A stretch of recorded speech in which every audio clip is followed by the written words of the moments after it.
Welcome to the Robert Floyd Photo Gallery. I'm Robert Floyd. We're in our 16th year, and we're thrilled to have a longtime friend and valued photographer, Bernie Kubiak from Amherst, on exhibit with new work, landscapes, called This Land. Bernie, I like your work. I always have. What motivates you to create a series of one topics such as landscapes? Well, this is the last time I was at the gallery. I did a series of photographs, landscape photographs, that were all made within 2 miles of my house in Amherst. Yep. This is a lot different. This ranges from Hadley to Hawaii. It's a long stretch. It is a stretch, and I think what I try to do here, what I always try to do with the photograph, is have the picture prompt the viewer to tell a story about what's in the picture, to engage with it, not just simply to stare at it. You know, if you go to a museum and watch, you'll see that people probably look at an image for 20 seconds or so and then move on. My goal is to get them to stay there and to kind of dive into the image and to think about what's there and begin to tell themselves a story. What resonates for them in that image. When you create a photograph, at its base, it's really pretty simple. It's a frame, and you make choices about what you leave out of the frame, and you make choices about what you put in the frame, and what's in the frame, you're implying a relationship. Black and white, which the gallery really excels at, helps you focus on the shape, the components in the photograph, without the color there to pull your eye away. It really causes you to go further into the photograph, I think, than you might with color work. So these are places that were meaningful to me in one aspect or another. And what I hope to do is make them meaningful for the viewer. Come in and look at them and say, you know, what's going on here? They get closer. They get closer. The image that Sentinel, the image that was made out in Martha's Vineyard, is a case in point. I mean, that rock there it's standing there. It's inviting you to walk around it. It's inviting you to think about what it is. Why is it there? What's its purpose? And you've got the ocean beyond it, and you've got some. That's my favorite image of That's the your show, favorite, and that's right. the image we use to promote the exhibit. I want to be there, and we bring memories to it, and we feel your feelings when we look at black and white, because we're not distracted by the color. Sure. So we're free to come in and play, and I like to think that's what we do when we capture the images that we play. Yeah, you know, it's always important for me as a photographer, and this is not an original thought by any means, to ask yourself what's turning me on about this image. What am I trying to what's really attracted me here? What am I really trying to do? You had in the write-up for the exhibit, I quoted Edward Weston that if you're going to make a photograph of a rock, make sure that it's more than a rock. So you've got Edward Weston, who would be driven around with this huge 8x10 camera that he very patiently set up and find something that turned him on. He'd be driven somewhere and he'd yell, "Stop the car," and he'd jump out. You got him saying that. On the other hand, you have Gary Winogrand, who's sort of the exact opposite, the whirling dervish with a Leica that's just doing street shots and shooting, and then shooting until he collapses. Winogrand said, the photograph has to be more interesting than the thing photographed. They're both coming in the same direction. You're interpreting what's out there. And your rolling on image and was something different than Patience, because you had to react to what was happening. That surging locomotive coming with the cloud cover. I spotted stop that. Action. The locomotive, the rolling on photograph, was a happy accident. I happened to preparation met with opportunity. I happened to be driving around. I was visiting a family member who was not well, and I was just sort of taking a break and driving around. and here comes this train. So I stopped, and the camera and the tripod's always in the trunk, and out they came. And I had relatively little time to make that image, and but managed to get in it. I think the train, it's this very powerful piece of machinery, a sort of little ramshackle shack that has my hometown's name on it. So you get the idea that this ain't what it used to be. And I think what really makes the image is the clouds that move through the image that sort of parallel the train's path and its power. So it's mesmerizing. We're there. Yeah. You able to put us there. And your color images that you have on exhibit are iconic, especially the one with Bryce Canyon. Uh-huh. It's the hoodoos at dawn. The rock structures. People, you really need to see it at least once. These are, these are rocks. These are rocks. We were hiking among them. You can feel the energy. You can feel the spirit. But in the morning, when that morning light hits them, they almost become translucent, and they have a glow to them. And you're told that there are faces in the hoodoos, and if you find a face, you can then name that hoodoo. So the invitation is there for people to come and take a good hard look at those. The other thing I try to do is look for themes that kind of resonate in terms of the geometry of them. The Hakaloa photograph, the one that was taken on the island of Maui, I mean, it's a very powerful, triangular, imposing, somewhat sinister with piece of rock. No, this is not the petroglyph. This is the in the north end of Maui, right. And I try to balance it off with some soft curves of the land. It's an infrared photograph, so you've got a really dark sky. The grass is glowing a little bit. That geometry. Watchmen is the same thing. And you had a tremendous, horrendous drive on that road there. Yes. Everyone goes to Maui and goes down the road to Hana, which is a little narrow, windy road, but you can do it. On the north end of Maui, there is a road, and you're being polite to call it a road, that wraps around the north end of the island, which was probably the scariest thing I've ever been on. But nonetheless, we survived. You've got another image, the Watchman, which is in Zion, taken in Zion Park. The Watchman is very imposing, and everybody sees it.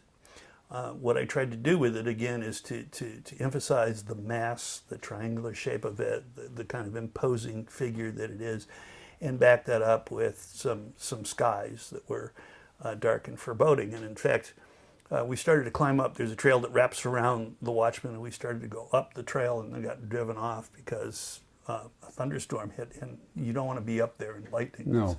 And color would be such a strong part of the composition to be all about the color of the rock and not the strength and power. Yeah, that's exactly it. You can look at the texture of the rock.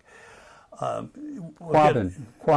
The Quabbin is peaceful, calm, really gave us a sense of place. Your others also do, but this was a very, very soft, foggy. Right, that happened to be made right in front of the visitor center. Hundreds of people walk out that door on a weekly basis and look out at that. But the idea that I wanted to convey is that I wanted to give it a little bit of a mystery. So it's soft. There's the fog and the clouds are rolling in. The islands are soft and dome-shaped, and they're way out there. And I want people to look at it and not, say, hey, is that Mount Monadnock way off in the distance? But look at it and say, this is kind of mysterious. What's going on here? Where does that path lead? The mystery again. The mystery. The like invitation. To tell a story. So we try to do that. I try to do that when I make photographs. And that's a key word, make, not take. Take, right. You're making something, you're creating, you're not simply giving the power away to a camera. Right, and there's the piece to that, the other piece to that is the photograph isn't made until it gets worked on and developed. you know, it's funny to use the term develop when you're all digital, but that's really what you're doing.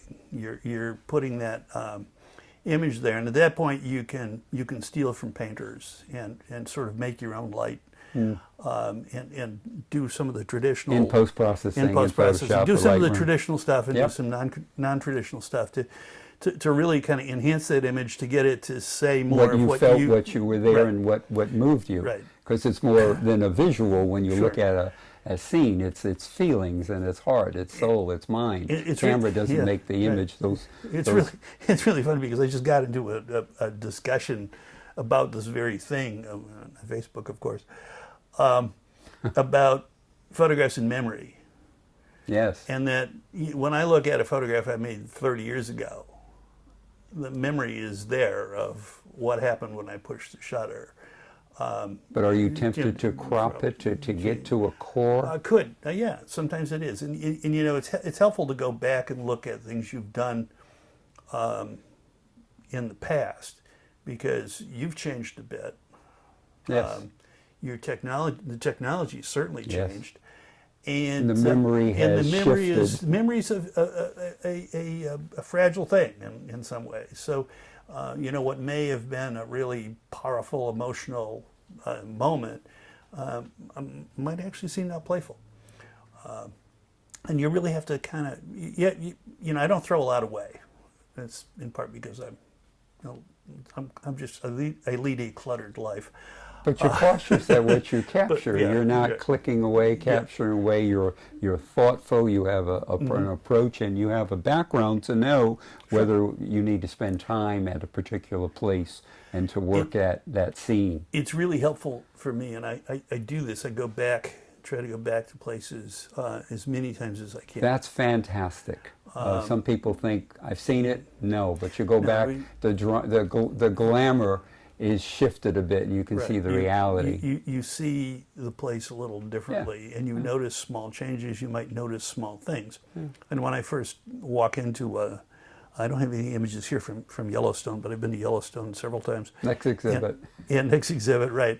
I mean, when I go there, the first time I went there, I was just completely blown away. And you know, I've made a lot of images, but the failure rate was pretty high. The subsequent trips, I was able to really kind of hone in on and see things in that particular place. I love the national parks. They're an absolute treasure. There's so many interesting and wonderful pieces to them. So you know, to be able to go out there and take a look at them, whether it's Acadia in Maine or Yellowstone or Hawaii volcanoes or Plus there's Zion. Zion's wonderful. We're going there on a workshop in Bryce Canyon. But when we return, the novelty is not there, Right. and it isn't as if, gee, I may not come back here again. And so when we do revisit, there's a confirmation that, who knows, we may come again, and really dig in deeper rather than try to cover the whole gestalt of the place. And the other thing that I'm conscious of is the repeating patterns in nature. If you look at the Badlands mosaic, that image, it's soft swirling curves. You've got those soft swirling curves in the Quambin photograph, but embedded in that is all these fractals, this fractal geometry.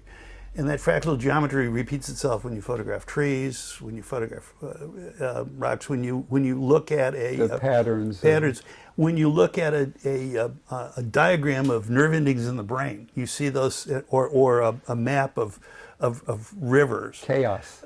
You see that chaos. You see those fractals repeated over and over and over again. And there's even some theory that Jackson Pollock was, you could tell a Jackson Pollock painting by the fractals that are contained in it. That's one of the ways they tell the original ones from the fakes. So to be conscious of photography in some way as applied geometry, whether it's pretty simple, when you get those curves and shapes that come from natural formation, and it's recognizing it and being conscious, as you keyed me earlier, or more complicated kind of patterns that you find in And there is a fractals. surprise once it's two-dimensional. Yeah. We may not have seen it, or unconsciously we did. Right. And again, the black and white helps pull that out. It is not as hidden as it might be By the color.